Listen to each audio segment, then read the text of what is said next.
David is a Washingtonian. David is a long game player. And here it says originally the only staff member at the Washington Urban Debate League. David now oversees all of, we call it WUDL as the acronym, WUDL's programming and its development efforts. That's another good word of saying you help raise money, development. 13 jobs again. He wears many hats. Hey, it's in the narrative around WUDL, ranging from coach training and curriculum development to grant writing to volunteer management and fundraising. He works with the board to determine the strategic direction of WUDL. Under his leadership, the organization has grown from over 100 students to serving thousands each year. Give him a hand because I've seen it. I went to one of his debates and it was impressive over at Roosevelt High School. I'm telling you, if I was corporate America with a budget with that group of kids and that population, I would advertise. That's a awesome group, and it's just something to see for yourself. And thank you for inviting me to my first debate. A former high school and college debater himself, David has coached debate for more than a decade. While he believes that the greatest benefits of debate aren't tied to wins and losses, his students have achieved competitive success along the way, including many qualifiers and break round participants at the Tournament of Champions. We're talking NFL, NSDA, NCFL, UDNC, UDL, MS Nationals, 6-time champs. You're going to have to tell me what all those initials mean after the party.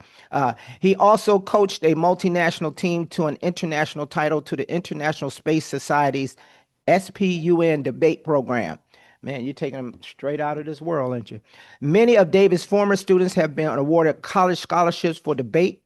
Outside of WUDL, David has worked in local and national politics as a consultant, researcher, and campaign staffer. He's worked to develop an international debate and civic discourse curriculum, served on the board of directors for Pay Our Interns. Oh, I agree with that. And a nonprofit dedicated to advocating for paid internships in the public and private sector. Yeah, you believe it's the economy, stupid, right? Money talks. All right, David was named one of the National After School Association's Next Generation Leaders for 2019 and completed City Bridges Design Studio Incubator. Louis Burrell Miller cohort for a new program designed centered around ESL. Is that English for a second language debate? Well, I feel like I have very little else to say to introduce myself. I will take a second to introduce my colleague, Maria Montgomery. I promised that I wouldn't bring up the middle school pictures when she was a debater that I was teaching. I had to promise. But I've had the pleasure of teaching and now working with her for, let's go with 7. With 7 years now, and excited to welcome her to the other side of the table as a coach. I want to start off and tell you a story. When I was in high school, I was late signing up for class because I was a bum. And I was told that I had a choice. I could take food or I could take debate. And I've always been curious because we also had a nutrition class and a cooking class. So I don't really know what this food option was. But I took the debate class. And about 3 weeks in, the senior walks up to me, the TA, and he says, "Hey kid, do you own a suit?" And I was like, "Ooh, the senior is talking to me." And I said, "Oh yeah, sure, of course I own a suit." Definitely did not. And he says, "What are you doing on Saturday?" And I played it cool and I said, "I don't know, what are you doing on Saturday?" And he says, "Cool, be outside your house at 7 a.m. and wear the suit." And he just walks away. So I was outside my house at 7 a.m. wearing my dad's suit just in case. And a Camry pulls up that has at least 6 people already in it. And I hop in somewhere and find out about 15 minutes into the drive that I'm on my way to a debate tournament. I learn what the rules are in the car, the topic somewhere around the parking lot, and got my butt royally kicked by a young woman named Kayleigh McEnany, who would go on to be Donald Trump's press secretary about 15 years later. I wanted a rematch once I knew what the rules were. Um, but more importantly, I had gotten hooked. Debate was something that had captured my imagination and would turn out to teach me more in the rounds I did on Saturdays, the time I spent huddled over. Back then, we actually printed things out over my files, that my formal education, which I have a little too much of. Um, when we were in high school, I actually was first introduced to the idea of the Rotary Club uh, in Florida. My parents got the whole work north, retire south thing backwards. So we would used to go to the Rotary Club of St. Petersburg, and they would give us $500 to go to nationals, whichever school happened to qualify from that area. So I was introduced at a young age to the powerful community and service that organizations like this can provide to their communities. We are really excited to work with y'all to build a program at Stanton Elementary as part of the more holistic engagement the club has to support that elementary school. When I came back to DC as an adult, I was looking around and had been a little disillusioned with politics.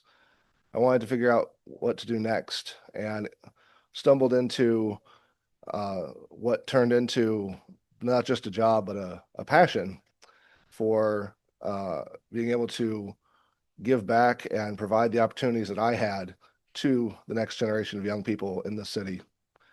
When WUDL got started, I need to start saying 11 years ago now, there was one debate program at a public school anywhere in the city, up at Alice Deal in Tenleytown. And while we enjoy working with Alice Deal, I don't think you should have to have 40 congressmen's kids to have a good thing available to you. So from that small starting point where I was running around figuring things out, we had about 7 schools and 100 kids. We were excited to be able to juggle about 70 schools and 1,000 students this year. So we have had some incredible highs, some wonderful young people that we've worked with. You're okay. And we also are facing some wonderful challenges that are entirely self-inflicted by being too big for all the schools. We don't fit in the building anymore. So we're very excited to work and partner with the Rotary Club as we embark on what I like to say our second phase as an organization. We're growing up, we're teenagers, we've hit puberty, but we're still a pretty small team of 5 trying to figure out how to support 1,000 students. I'm going to turn it over to my colleague to tell you a little bit more about what this actually looks like on the ground and all the different programs that we offer. Good morning, everyone. Like David said, my name is Maria. I am a former debater, current coach. I coach at Digital Pioneer School down in Southeast and Kip Shaw, not too far from here. I want to tell you guys about all the amazing opportunities that WUDL offers, like what it actually looks like David said. I got to experience a lot of them firsthand, which I am forever grateful for. And when I start coaching kids or I'm interacting with somebody, I want to get into debate. I always tell them there's so much awesome stuff you get to do. I was able to participate in a couple things, such as iResolve, our annual public debate hosted in partnership with NODL, the National Association of Urban Debate Leagues. And it's a really wonderful opportunity where debaters get to show off their skills in a way that allows people who may not be as into it to get a peek into the policy debate world. Because, I'm not gonna lie, like David said, you get thrown into it, it's hard, it's confusing. And iResolve gives students an opportunity again to show off their skills and allows, not normal people, but those who aren't involved to get a look in. There are a lot of educational opportunities with WUDL, but I also like to think about the social ones. I was a pretty socially awkward kid. I love to talk to people. I was really annoying. Through debate, I got to meet a lot of other equally annoying but incredibly smart kids, and that I'm forever grateful for. I mean, the education is so important. Things like the travel team that we have, these monthly tournaments, they also allow students to get that social interaction. And I think over there is our service map. Another amazing opportunity that WUDL offers is the yearly annual camp. The Matthew Harris Ornstein Summer Debate Institute, which I always just call WUDL Summer Camp because I'm lazy. But it's an amazing opportunity for students. It allows students a safe space for the summer. They get to learn, they get breakfast and lunch free of charge, and it takes up a majority of the day. So they're there with friends, learning, they get breaks. But it's just an amazing opportunity for students who might need that extra space during the summer and they want to continue learning and they're passionate about debate. And that's where they are able to go. I mentioned our travel team. There are local tournaments and then there are tournaments on the national circuit. I've had the pleasure of going to both. Our local tournaments are amazing, another great experience, for kids to interact with each other. But the national circuit is where a lot of really passionate debaters get to shine. We have a couple that we'll go to, some of them hosted here, one hosted by us. Um, and more recently, I attended the tournament in New York, which is the Mamaroneck tournament. The kids are just so bright. They go out of state. And even though, they're not always on the same level, they don't have private coaches like a lot of other out of state teams have. They put their all into it. They work with what they have. They share with each other. They're sharing files. If one team goes against a team and they lose, they're prepping other WUDL debaters like, what do you need to beat them? This is what we went through. And it's just incredible to see the collaboration that happens, not just educationally, but also, socially. They get a lot of time together at the hotel. And while they are very like, we're going to prep as soon as we get back, they also take the time to, spend quality time with each other. So they're not just always on. Final one I wanted to talk about is debate in Espanol. It is I think this year, it started this year. It is for students who are Spanish speaking, and it allows them to have an opportunity to debate in their native language, or if they've learned it, it gives them opportunity to practice. And it's really important, if a student is trying to integrate into their community or school, as it allows them to, this is something that's geared for them. It is, it makes them feel seen, feel wanted. And I think it's just a really amazing opportunity. And, all that to say, the incredible opportunities that WUDL provides encourages students to, stay, keep engaged. And I think it's just a really wonderful set of opportunities. Turn back over to David. So we have local programs, we have national programs, we have them in English and Spanish, we have them here and there for the youngest folks, and all the way up through working with our wonderful alumni. And I just wanted to tell you briefly why bother? We all have this idea of debates, famous political communicators often standing on stage talking past each other, and that's what our national example of what public discourse is. But that's not really what we do, and it's not really what the goal of why young people should do it.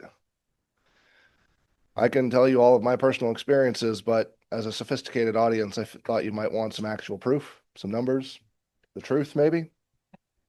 And I'll give you a few numbers here.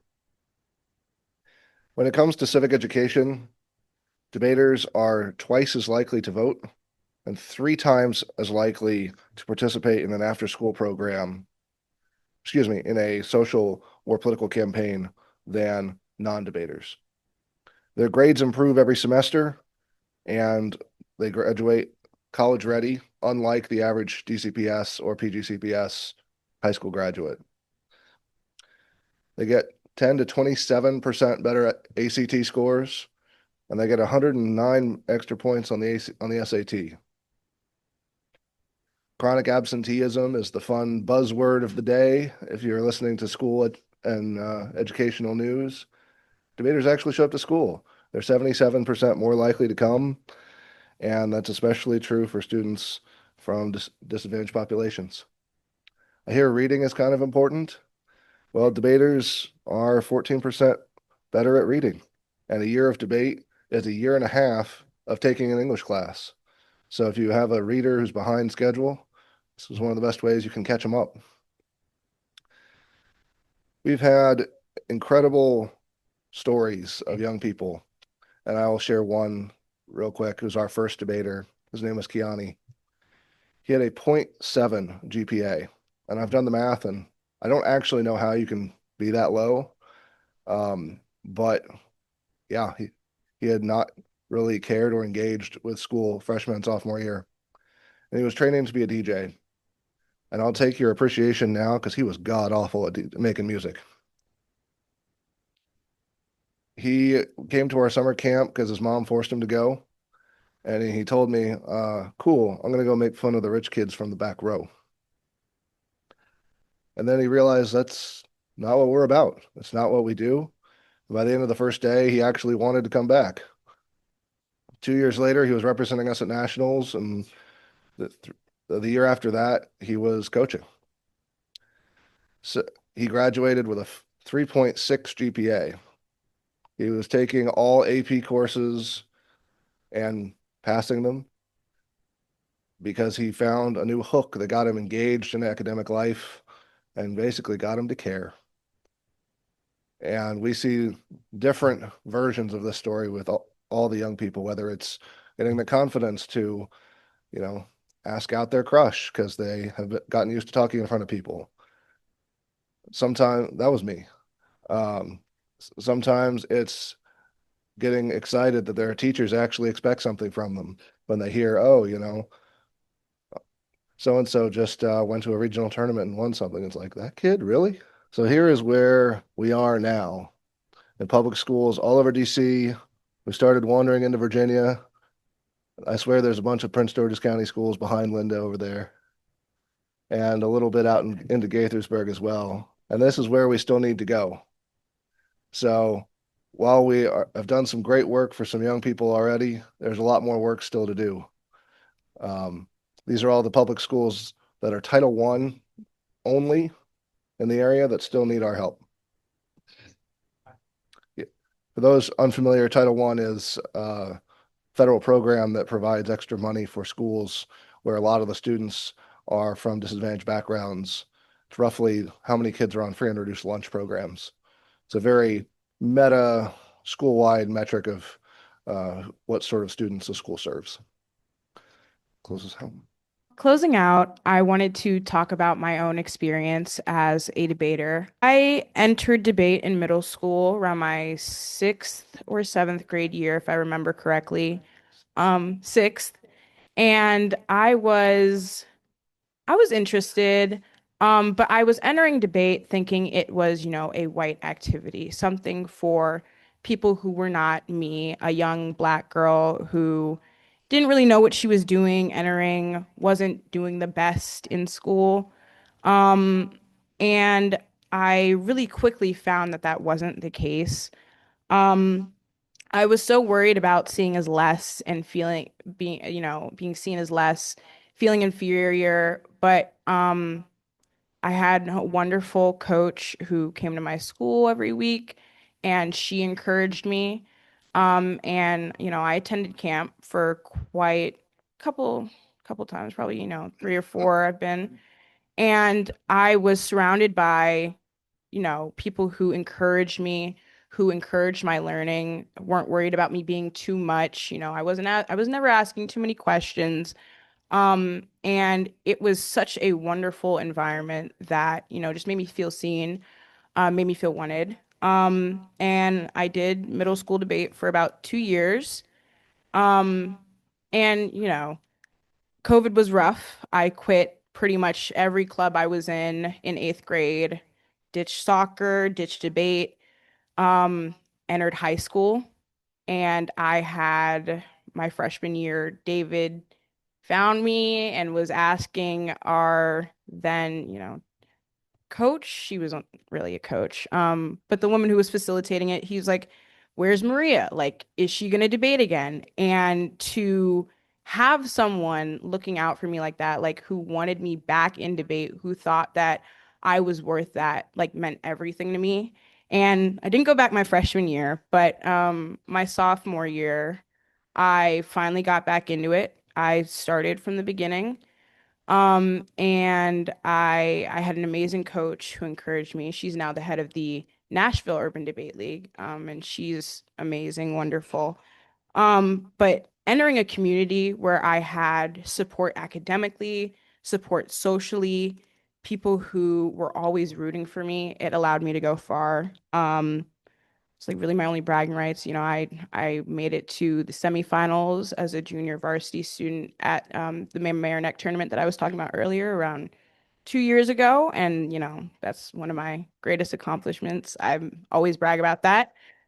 Last year, last year, beginning of my senior year, so like 2024, I was one of the I Resolve debaters. I got the chance to speak on election reform in front of a panel of people who were far more educated than me on the topic. And they were just such wonderful experiences to, have people reach out to me and say, like, we want you to do this. We're encouraging you. Has just been, it's been amazing. So all that is what encouraged me to be a coach. I want to be able to give the same opportunities to students who I coach, who I know are going to have some of the same feelings that I do, who are economically disadvantaged or, feel less than. And especially like, as a Black female debater, I always want to look out for um the younger Black girls as well. So all this to say, everything WUDL has done for me has encouraged me to go out and attempt to do the same thing for other students. And we need all the help we can get. So I call on y'all to help us out. Thank you guys. President Shaw promised us some lively questions, and I'll throw the challenge back at you because we're used to answering them. You very much excellent sports program. You take college age volunteers to help. We have volunteers that are 17 and still got to get their parents to sign stuff because they're college freshmen. And we've got, I believe, Linda, your mom was judging rounds at like 91. So everything in between. Yeah, Madam Secretary. You all get a grant from us? You all apply for a grant and receive a grant from the foundation? If you don't ask, you won't get. I just want you to go over, you talked a little bit about I ain't saying paying no Latinos attention. and Spanish people. How do you do that? Well, how do you record them? And how is it done? The goal of the Spanish program comes really from my experience going to schools like Cardozo and Czech. And the first meeting of the year, you'll have 50 kids in the room saying, hey, this sounds cool. And then the second meeting, you'll have 30. And the third meeting, you'll have 10. Because so many of the folks who are not native English speakers feel intimidated. It's a lot of reading, it's a lot of talking in a language that they don't feel comfortable, especially, using more formal language, All right, David, don't go far. We're going to plant a tree in your name down near the tidal basin. Actually, we'll put it in your name and your right-hand woman. And she's in the makings of being a development director, too. I see it coming. So